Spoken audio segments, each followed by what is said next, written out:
અત્યારે જેતપુર રહું છું. મારું નામ પ્રવીણભાઈ બચુભાઈ ઉસેડિયા. અત્યારે હું અહીં ગાંધીસ્થાન જેતપુરમાં મંદિરે છું.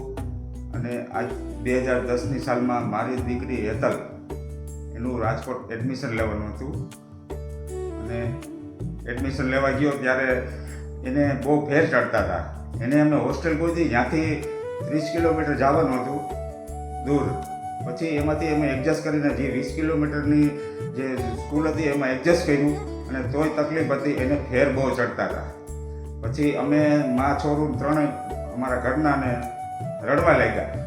પછી અમારા હરિભક્તે મને કીધું કે તમે મુંજાવમાં સ્વામિનારાયણ આપણે ગાંધીસ્થાન છે, ત્યાં મહાપૂજાનું જે મહત્ત્વ છે એની તમે મહાપૂજાનું ઓલું કરો પ્રાર્થના, અને એને તમને સારું થઈ જાય એટલે મહાપૂજા ચડાવી દેજો.